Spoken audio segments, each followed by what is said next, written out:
Play group, nursery, KG हे सगळं बड्या घरच्या मुलांसाठी.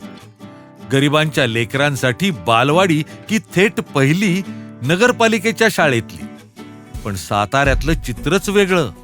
इथं पालिकेच्या शाळेतही प्ले ग्रुप शिवाय सेमी इंग्लिश मीडियम, मुलांची काळजी घेणारे प्रशिक्षित शिक्षक आणि उच्च शैक्षणिक दर्जा. कुणी दिला या लहानग्यांना हा आत्मविश्वास? हे सर्वसमावेशक नेतृत्व म्हणजेच सातारचे तत्कालीन उपनगराध्यक्ष अमोल मोहिते. न बोलता काम करणारा सांगात.